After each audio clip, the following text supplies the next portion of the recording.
All right. All right. I gotta do a little switcheroo. New document.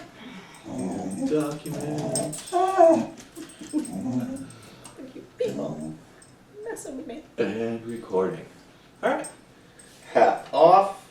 All right. Show off the sexy bald head. Woohoo. And hello everyone. Once again at Academy. I'm Darryl. I'm Laura. And we are here today to talk a special episode to talk about the upcoming Oscar nominations, our award show. And we're going to talk about the Best Picture nominees. I have seen them all. You've seen 7. I've seen 7. So I'll fill in for the others. And then we're going to make our predictions as to what will win. Mm-hmm. And then is that different from what should win? Okay. All right. I'm not going to give all the details of everything. We're just going to kind of go through the list. We won't spend a heck of a lot of time talking about them. But the first one up, Bugonia. Did you see this one? I did. Ah, excellent. I do have summaries on all of them if that's helpful. Sure, absolutely. Go for it. 2 conspiracy-obsessed young men kidnap the high-powered CEO of a major company convinced that she's an alien intent on destroying planet Earth. I just love that that's like a premise of a movie. Exactly. I know. All right, Bugonia. I love this film. It is so much fun to me. It is like the right kind of weird. Yes. It is fantastic. I But agree with you. all of Yorgos' movies are like that. Mhm. I've seen yeah. every single one, and some are a little bit more fun than others, but Mhm. all of his films are just the right amount of weird. Yes. Yes. The only thing I didn't like about this is that Jesse Plemons did not get nominated for Best Actor because he was spectacular in this movie. He's really come into his own. I was Yeah. first aware of him in Friday Night Lights. Amen, Landry. And then, obviously Breaking Bad, and then he started to get more and more roles. And even though he's kind of similar in a lot of the roles that he does, like he does have emotional depth and variance, but he always approaches it kind of in a similar fashion. He's more of a quiet actor than an over-the-top kind of person. He's just phenomenal in everything he does. I totally agree, and I would say the same about Emma Stone. Yes, God, she's amazing. I think she has far more range and depth, though. I don't know, because I don't know that we have seen Jesse Plemons in other things. So that's the thing. It's like he's kind of I've gets seen the him in same. Well, I've seen him in a bunch of things, but they, like you said, they're kind of the same role. Oh, I see what you're So saying. I would Okay. love to see him play outside of that character type. Yeah. Okay. Which I think kind of this was. But Emma Stone, I thought, she, especially when you get to the end of the movie, when you figure out the number of layers that she is playing. Major spoilers, by the way. Yes. When you figure out the number of layers that she is playing in this movie, you can see her being the CEO, trying to work with these crazies, and then you can also see, she's going to reason with them, and then they tell her that they've been chemically castrated, and you can see her oh fuck moment of this is not going to go well for me. Yes. And then you layer kind of another piece onto that later, and you can see how she's playing it. Brilliant. Do you know how, have you watched interviews with Emma talking about working with Yorgos? No, I haven't. So, he's one of the rare directors that actually carves out part of the budget to get everybody together to do rehearsals. Mm-hmm. And Emma, she's like, and I love it because she was first on him with The Favorite. Yes. And so they basically spent a month going through and figuring every aspect of the characters out. But one of the big things they do is it's like a big camp where they'll just spend a day moving, just all day long, just moving. Move in a different way, move in a different way. And so it just becomes this big kind of summer camp kind of thing. I think for his movies, that's absolutely necessary. You have to be able to kind of pivot in a moment and have something to fall back on. Yeah. Otherwise, these movies don't work. But I love that he does that. Nope, I agree. Lots of fun. Yeah. And I love a really ridiculous premise pulled off well. Agree completely. Yeah. So, I absolutely believe this one should be nominated for sure. I agree. Next up is F1. Summary? A Formula One driver comes out of retirement to mentor and team up with a young driver. Fair. Sure. Accurate, sure. Sounds good. I don't think this one deserved to be nominated for Best Picture. I think this is a really good, fun movie. It did make me care about Formula One racing, and I don't. It didn't, and I still don't. I thought it was a very fun movie, a great popcorn movie. It has to be seen on the big screen. Yep. You have to, like, all of the car races were incredibly well shot and very, again, it was very well constructed. Mm-hmm. The story I didn't care about, the people I didn't care about, it was good fun to watch. You've seen this kind of story 1,000 times before. Oh, absolutely. And it did, for what it was, for playing in that same sandbox as those 1,000 other movies, it did exactly what you expected. You knew when the beats were going to happen almost. Yeah. So you knew who the villain was because you're like, oh, why is he there in such a major role or such a minor role? Well, he's the villain, of course. So there was nothing that shocked me, or watching the movie from the technical aspects. There were so many amazing technical shots of the driving and the racing. Very cool. That was fun. But very cool. Overall, no, this did not deserve to be nominated. It talks about in the summary about a mentor, being a mentor. The mentorship piece was not fully explored. It was completely unmemorable. And the woman in the movie was there to have sex with Brad Pitt. With a great Irish accent, but that's about it. And I like that actress, and she can do so much more. Yeah. All right, so no, crossing off F1. Yeah. Let's move on to Frankenstein. Summary? Dr. Victor Frankenstein, a brilliant but egotistical scientist, brings a creature to life in monstrous experiment that ultimately leads to the undoing of both the creator and his tragic creation. Sure. So we did a full episode on Frankenstein. We did. Please go out and listen to that. I liked it more than you did. You did. But I don't think either of us thought it was fantastic. No. I think the reason this is nominated is because it's Guillermo, and there's a lot of beautiful, beautiful shots in it. The problem, and I'll just kind of reiterate some of the things that I had, is I didn't see, and maybe it's a good thing or not, but like the direction of the movie, I didn't really feel like there was direction. You know what I mean? Like it had a point, and it stuck to its point. It was told in 2 parts. It was stunningly beautiful. Everybody was amazing in their performances, but the actual direction and choices that were being made, I didn't feel that this movie was being directed. I feel like outside of the tone and the color palette, almost anybody could have done this. I think that's fair. I didn't even love the production value as much as you did. Yeah, because I thought there was some really, really kind of harsh CGI that I didn't care for. But I did love the performances. I thought they did a nice in-depth view of the characters. Yep. I thought it was, I watched that and not a bad time, but I didn't think it was necessarily an Oscar-worthy Best Picture. I'm glad, I think Jacob Elordi absolutely deserved a nomination. I'm glad he got one. This one just felt to me more like it was being executive produced by Guillermo del Toro. So it had his fingerprints all over it. Yes. But it was not his direction. One of my all-time favorite movies that almost made the list of our top 20 was Pan's Labyrinth, one of his very first early films. Yep. The water one. What was The Weight of Water? Was that it? The Weight of... Sure. The Way of Water? Nope. Oh God, I can't remember it now. But anyway, in those movies in particular, you just see him all over the place, making choices, telling these intricate, wonderful, fantastical stories, and this just didn't have that feel to me. I'm with you. Okay. So are you saying that you would not have nominated it for Best Picture? I wouldn't, no. Okay. I think it's on the bubble for me, but let's go through and see if we can get to a 5. Okay. And if not, I would throw this in here. So right now we have a definitive 1, possible 2. Yes. Moving on to Hamnet. Okay. I did not see Hamnet. Okay. I can give you a intro, and that will explain why I did not see it. After losing their son Hamnet to plague, Agnes and William Shakespeare grapple with grief in 16th century England. A healer, Agnes must find strength to care for her surviving children while processing her devastating loss. So here's the real world issue. I don't want to see a movie about a grief over a dead baby right now in my life. We are in the middle of war, and people are being abducted off the streets by people in masks, and I think the world is a dark and desperate place right now, and so I need happy things. Or Frankenstein. I'd be happy with Frankenstein right now. I cannot introduce real world grief into my life right now on purpose. Got it? So did not. All right, I did.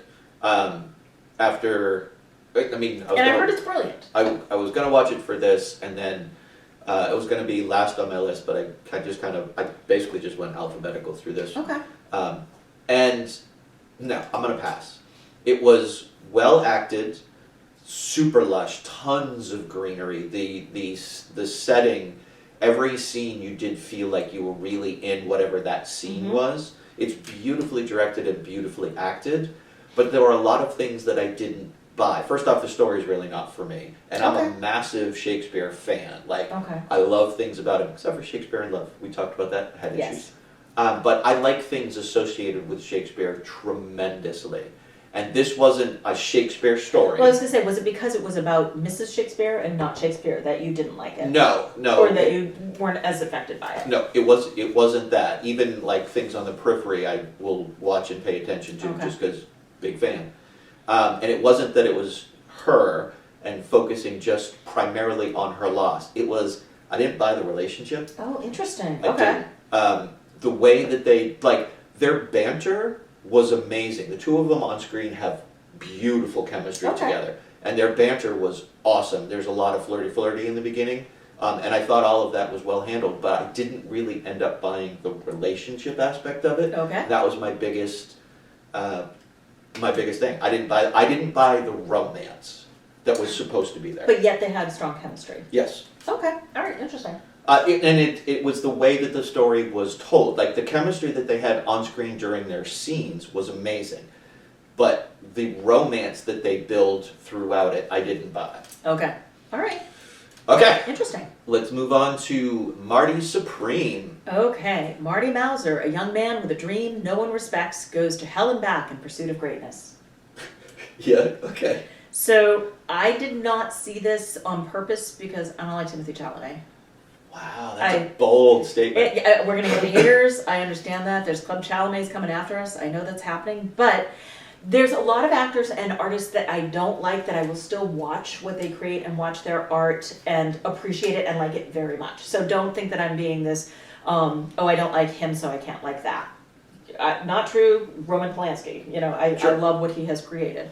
However, with him, I never see anyone but Timothy Chalamet. So I think that's wise. I don't think in what I've seen him in, I've not seen the talent to elevate to the character role rather than be Timothy Chalamet playing that role. Okay. I think in this one you would have. Okay. All right. He's got for Best Actor, and everyone says it's a wonderful movie. I've seen, I think, everything, starting with Call Me By Your Name all the way through. Yeah. I do like that movie, but I think that is part of that is the relationship between him and Armie Hammer. Yeah. You had said you were thinking about skipping this one because you just didn't care, and it was I don't care about a ping pong movie. The movie's really not about ping pong, and it's not the ping pong of it. Yeah. No, I totally get that. It's a character story. It's looking at this journey kind of. What he does, the choices that he makes, the drive and determination, and how other things in his life just don't matter. How incredibly cocky he is for really no reason. Okay. He's incredibly talented, and the movie. If you ever watch the movie, you'll understand what I mean when I say that. But it is 100% his movie. Everybody else is side pieces as they move forward, and I bought into it. I do like Timothy. I get what you're saying. You're not the first person who has said all I see is Timothy every time. I don't. I've been able to watch him, like the Bob Dylan one he did. He was amazing in.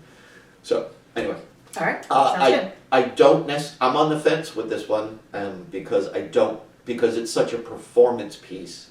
I don't know about the direction as much. How about wasn't this the one with Nicole Kidman in it? Gwyneth Paltrow, sorry. Yes. This is the one with Gwyneth Paltrow. Yeah, it was her return into acting in a very long time. Yeah, how was she? She was great. Okay. I think her character, and this is where the direction I think kind of comes in, I think her character was a little underutilized. She was developed, she was who she was, and she did an amazing performance, but I just think her character was a little flat for me. Okay, fair.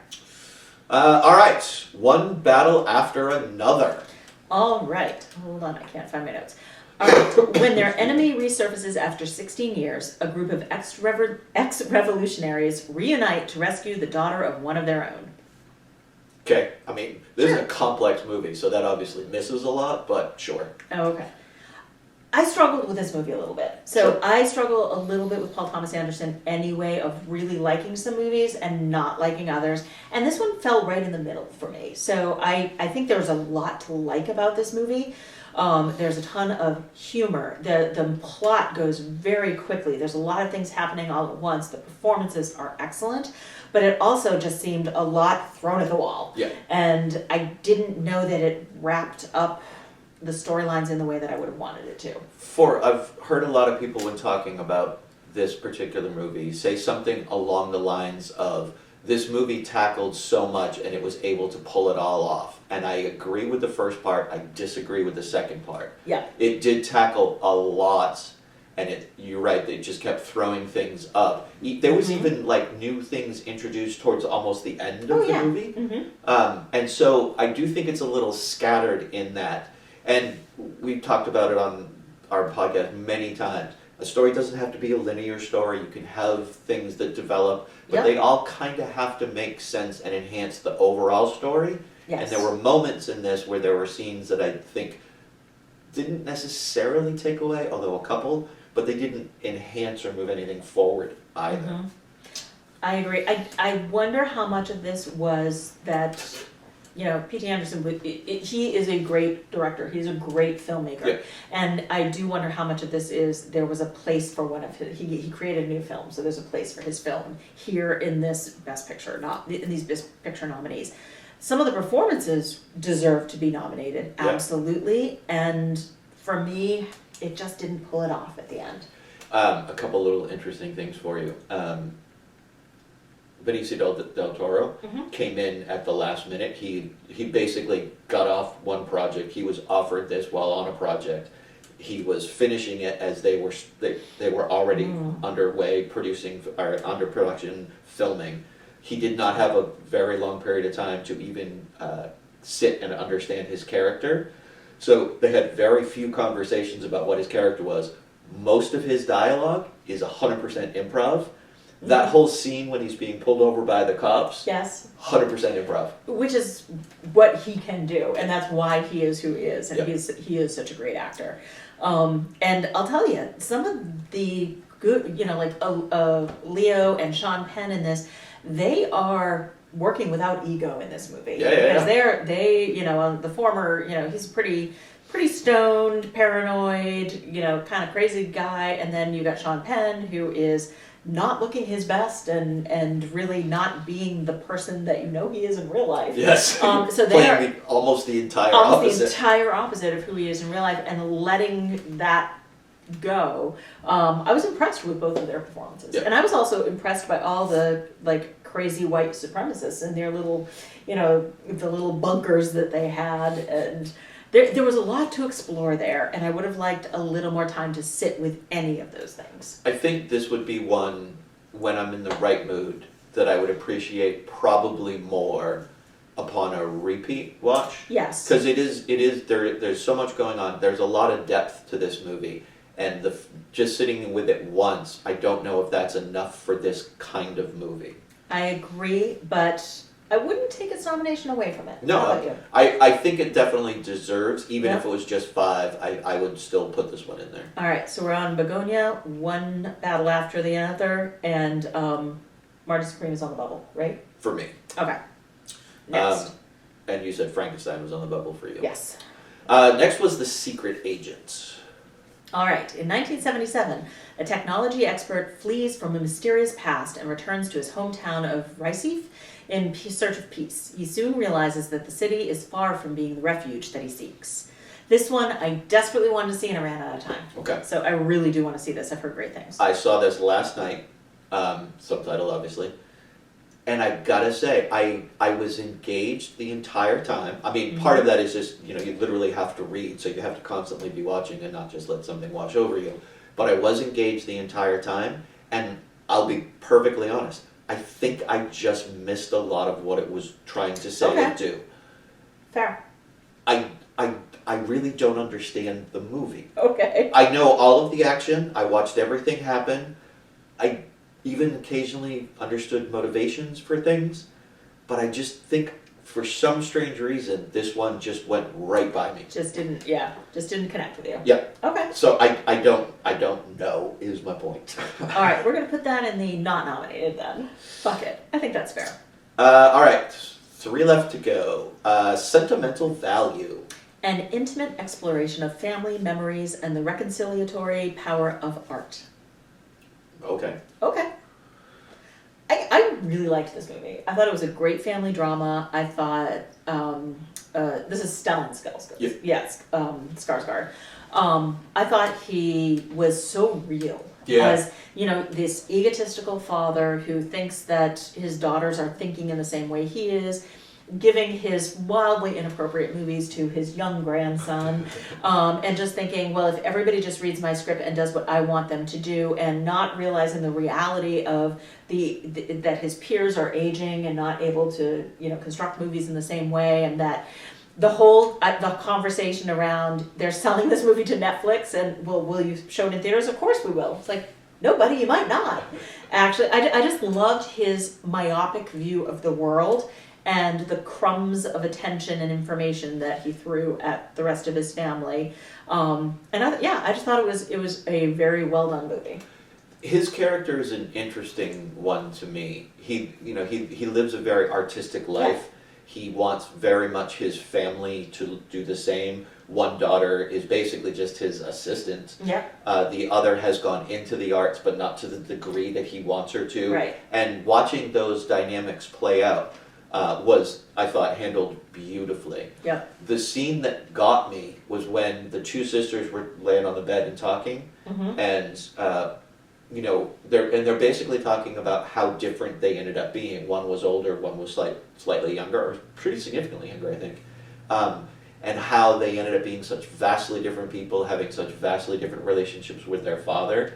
And at one point, one turns to the other and said, "I'm just questioning how I got so fucked up and you didn't." And the sister replies, "Because I had you." I was like, oh man, Yeah. that is such a beautiful moment. It absolutely is. I really liked the interaction with the daughters, and I like that it didn't tell us too much, but we got what was going on. Yeah. We learned about his mother's suicide. You learned about the daughter's suicide attempt. You learned about their actual mother had died clearly of Alzheimer's. You learned that he was an absent father through a sentence here or a comment there, Yeah. and it wasn't an exposition dump.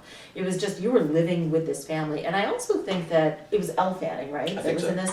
I thought she did a great job as like the Hollywood type coming into this movie. She was so I don't know, it was just so startling and stark when she entered this atmosphere, and it was supposed to be. Yes, exactly. Because it's just a very different world that she's living in than they are. And it took me a scene or two before I was able to get that. Mhm. Like, she is so vastly different than this world we had been presented to.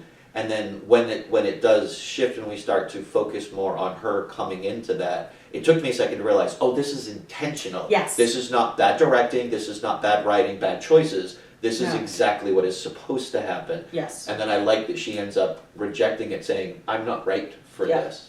Yep. And you're right, we get little pieces of things here and there.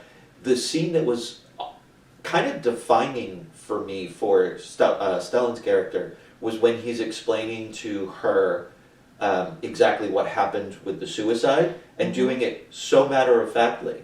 No emotion, it's Yeah. like, this is what happened, so you need to understand this is where everything happened, so because we're going to reproduce this, and this is we're going to use this, and this was actually the chair, and that's right where she, like, and it wasn't he was deadpan or anything, it was just like, this is Yeah. information you need, and showed nothing about it. But did you see at the next scene where the daughter said, "Oh, did you tell her that was the chair? Because we bought that at IKEA."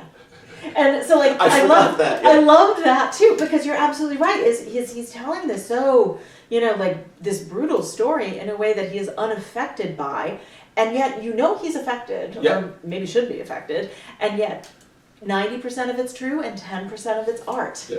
And I loved that. Without giving it away, the whole suicide thing does come back in little pieces Yes. throughout, and then ultimately leads to the end. Yes. When when you saw the ending scene, were you like, oh my god, or did you know exactly what it was? I knew what they were doing. Okay. Yeah, when she was making this sandwich for the child, I knew that was not her kid. So that's where I thought they were going. How about you? It took me a second, and I was really in the moment, and then I noticed, if you look through the windows, It's all blacked. no, it's green screen. Oh, okay, yeah, but it was a way that I thought it was blacked out. It may have been black, but I thought Yes, it was green screen. but it was fake. Yes. It was all fake. And that was like, oh, okay. Because if that had been real, all the way through, Yes. I would have questioned. Yes. Yep, there. Mm-hmm. So I think that deserved the nomination. I agree. Okay. Let's move on to Sinners. All right. Trying to leave their troubled lives behind, twin brothers return to their hometown to start again, only to discover that an even greater evil is waiting to welcome them back. Okay. Well, because they don't want to tell you. I know, they don't want to give it away. Exactly. But it's given away so... Well, no, actually, it's not given away early, so I take that back. All right. All right, I love this movie. I think it's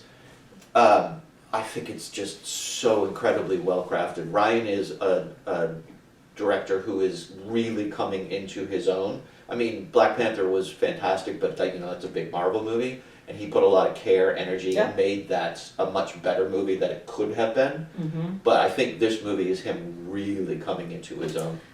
I love this movie so much, and part of it is the levels that it works on. Yes. You can watch this movie as a fun monster vampire movie. Yep. Check. You can watch this movie and go a level deeper and talk about like America and race and integration and segregation at that time. Check. You can go deeper and talk about culture and how, like the cultural appropriation or how, cultures kind of came and mixed together to create what we have right now in America, the fabric of America. You can just keep digging and finding more and more in this story, or you can bring a box of popcorn and watch a vampire movie. One of the things that I think it does well, I like, and it's handled well. It's not just a complete flip. It's handled well. That the bad guys are the white folk in the movie, and that is handled very well. Principally, I think because they introduced this idea, and wouldn't it be better if you came and were in this collective with us, where we don't care about any of those things that are affecting you in your life right now? Mm-hmm. Wouldn't that be great? And the people who had already turned are all there going, "It's phenomenal, man! Come on, the water's fine." Yeah, and so. That could be, you can really dive deep into that, or you can realize, oh, they're just saying that to get them to come out so they can eat them. Oh, yeah. So you're right, the movie works in multiple scenes in multiple different ways, and it introduces ideas without necessarily passing judgment, except for on the true racists who get what they deserve. Exactly, but also there are a ton of cultures of, obviously you've got the Asian, you've got the Irish, you've got lots of different things going on. For me, it comes back to also like rich character work. Yeah. I mean, Michael B. Jordan is wonderful in this because you forget that he is playing those two. Those are two unique characters to me. And I think he suffers from making it look easy. Yeah. That's the problem, is that is very difficult to do, and he makes it look so easy that people don't understand how hard it is. I saw an interview with him when people have said that same thing, and I 100% agree with you. And they were like, how are you able to really distinguish them? And he's like, it wasn't just like the clothes, because obviously... one was red and one was blue, I think. But he's like, I knew each of their individual traits, and so and I forget which one it was, whether it was Smoke or Stack, I don't remember. But he's like, we'll just say for Smoke, my shoes, I had one size too small, because I knew he was like more constricted. He was not Interesting. And Cool. The other, they were one size too big, so he was a little bit more loose as he was walking and working. I mean, that's just an actor trick, but to get to that level, I think is how he was able to pull these two very distinct characters off. Yeah. The thing I want to talk about is the scene in the middle where you get the history of American music. Mm-hmm. That was so well done. Seeing a version of not Superfly, oh my god, the bass player with the glasses, I can't remember his name. It wasn't obviously him, but seeing that version of him from the 1970s and 80s be mixed with all of these other things, and the music slowly progressing and going through time forward. Yep. One of the more beautiful scenes I've seen in cinema in a very long time. I agree, and again, it's one of those things that you can go so deep on the levels and the meaning underneath all of that they were showing us. So, absolutely phenomenal. I've now seen it 3 times. Yeah, it's a fantastic movie. I absolutely love it. Agree. Last, So clearly earned its nomination. We're moving that one. All right. Train Dreams. Based on Dennis Johnson's beloved novella, Train Dreams is the moving portrait of Robert Granier, a logger and railroad worker who leads a life of unexpected depth and beauty in the rapidly changing America of the early 20th century. Sorry for my voice. That's actually pretty good. This is great. Yeah, I agree. I'm going to start with this because this was my personal favorite out of all of the movies. So, Okay. I mean, I love Sinners, but it was a very small movie, but it was beautifully told. It had a gorgeous dreamlike quality, but it was also so grounded in reality, and just even the trees themselves were earthy and tactile and historical. Like, you looked at the rings and the time frame that those trees had lived and everything that has happened. And then you look at his life, and he goes from, building a log cabin to the people around, astronauts are going to be in space. I just thought that was fantastic. And also, you were talking earlier, we had a conversation about chemistry between actors. Mm-hmm. He and his wife were probably in the movie for 15 minutes together, and I was brokenhearted when something happened. Major spoilers, she dies. But they built up that relationship so beautifully in such little time. Yep. And so, I just loved the arc of a man's life and the arc of the global world coming together. I thought it was really well done. I 100% agree. This is such a quiet, beautiful film. Mm-hmm.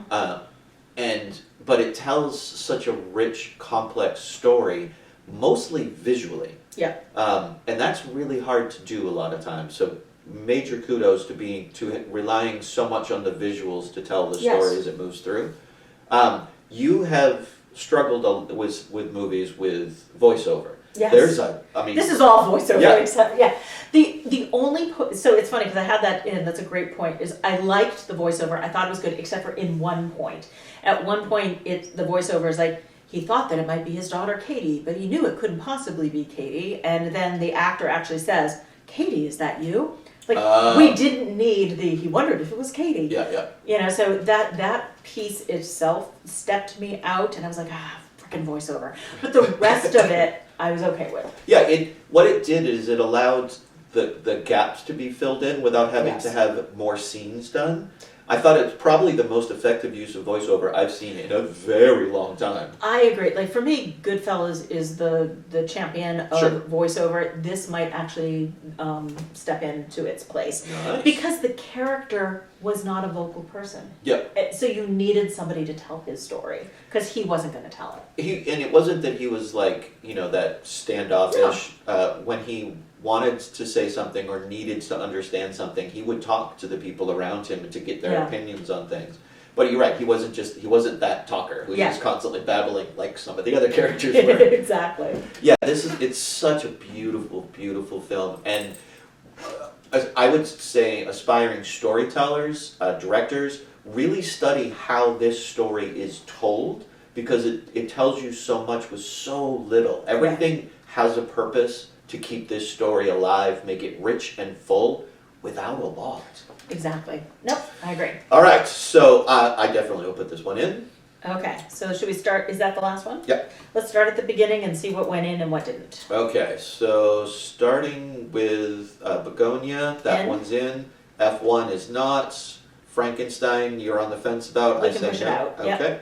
Hamnet, no. Marty Supreme, no. One Battle After Another, I say yes. Yep. Secret Agent, you didn't see it, and I don't know if I got it, so we're going to say no.